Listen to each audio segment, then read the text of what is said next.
Bismillahirrahmanirrahim. Assalamualaikum warahmatullahi wabarakatuh. Perkenalkan, nama saya Iskuratul Aini.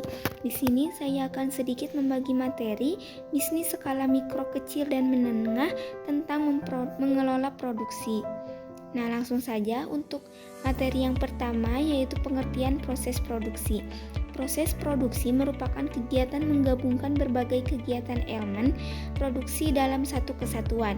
Penggabungan ini ditujukan untuk membuat sebuah produk yang menguntungkan dan membantu kebutuhan konsumen. Penggabungan tersebut bisa merujuk pada proses produksi barang atau juga bisa pada produksi jasa. Nah, untuk manfaat produksi, yang pertama yaitu menambah nilai guna dan kualitas suatu barang. Yang kedua yaitu memudahkan dalam memenuhi kebutuhan. Yang ketiga yaitu memproduksi hal yang baru yang dapat bermanfaat bagi konsumen. Yang keempat yaitu meningkatkan kemakmuran. Dan yang kelima yaitu memenuhi pasar dalam negeri. Nah, untuk selanjutnya yaitu tujuan proses produksi. Tujuan proses produksi ada 8.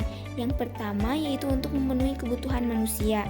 Yang kedua yaitu untuk menjaga kelangsungan hidup suatu perusahaan. Yang ketiga yaitu memberikan nilai tambah terhadap suatu produk. Yang keempat yaitu memenuhi permintaan pasar.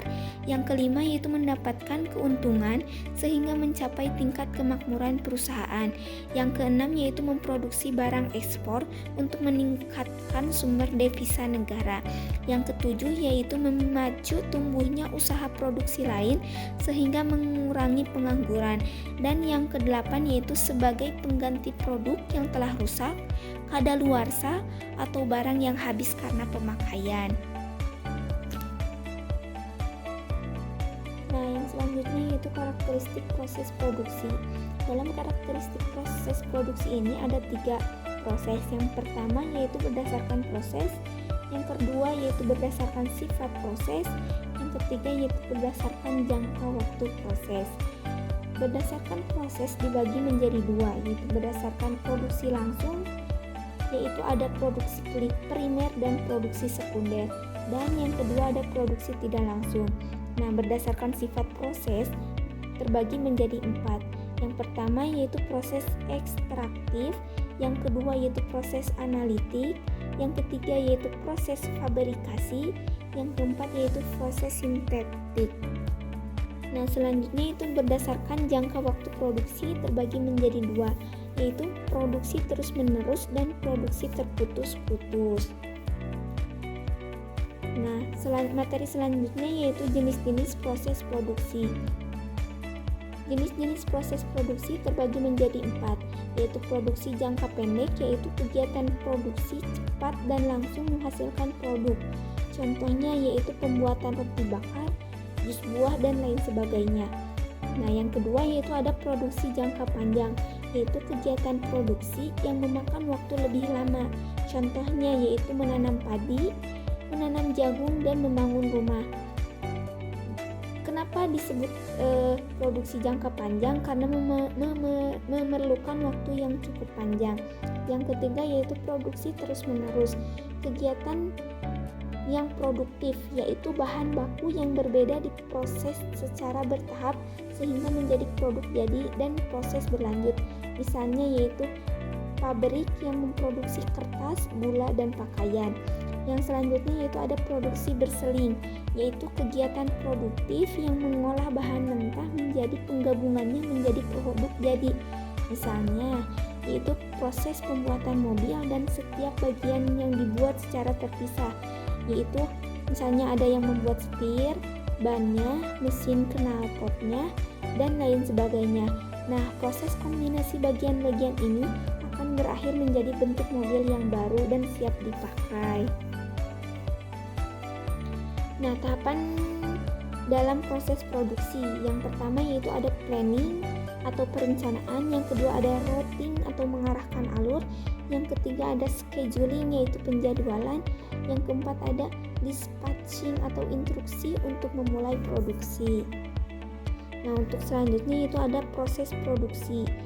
Ada 5. Yang pertama yaitu kemampuan setiap individu, terutama yang menjadi pemimpin untuk bisa menyesuaikan diri dengan pekerjaan yang menjadi bidangnya. Yang kedua yaitu meningkatnya produktivitas baik dari segi kuantitas, hasil produksi maupun kualitasnya.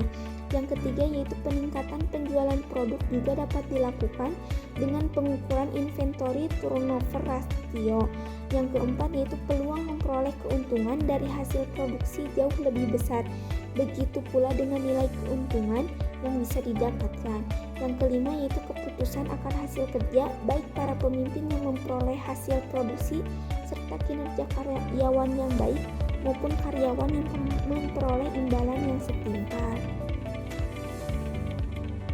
Nah, yang selanjutnya yaitu manajemen mutu. Apa itu manajemen mutu? Manajemen mutu adalah suatu tindakan yang dilakukan untuk menjaga tingkat kualitas yang diinginkan oleh perusahaan. Tindakan ini mencangkup rangkaian aktivitas lain seperti menentukan standar kualitas, peraturan yang diperlukan, dan aspek lain yang dapat menentukan kualitas produk atau jasa. Tujuan utamanya adalah untuk jangka panjang, agar meningkatkan kepuasan pelanggan dan customer stabil dan bahkan terus meningkat. Nah, ada komponen manajemen mutu. Yang pertama yaitu quality planning, yaitu proses pembuatan standar kualitas dan cara penyampaiannya. Yang kedua yaitu quality improvement, yaitu meningkatkan kualitas produk atau jasa yang sedang diproduksi oleh perusahaan. Yang ketiga yaitu quality control, yaitu pengawasan proses guna menjaga kualitas produksi agar sesuai dengan standar yang ditetapkan di awal. Yang terakhir yaitu quality assurance, yaitu tindakan yang dilakukan untuk memastikan bahwa produk atau jasa sudah memenuhi standar yang ditentukan. Nah, untuk proses manajemen mutu ada dua, yaitu perencanaan dan strategi mutu. Untuk mencapai suatu tujuan diperlukan proses perencanaan dan strategi yang matang agar keputusan-keputusan yang diambil dapat lebih terarah dan sesuai. Nah, selanjutnya itu implementasi perencanaan mutu. Setelah melakukan perencanaan yang matang, implementasi mutu diperlukan untuk mengaplikasikan hasil rancangan yang sudah dibuat. Sekian materi yang dapat saya sampaikan. Semoga manfaat. Wassalamualaikum warahmatullahi wabarakatuh. Terima kasih.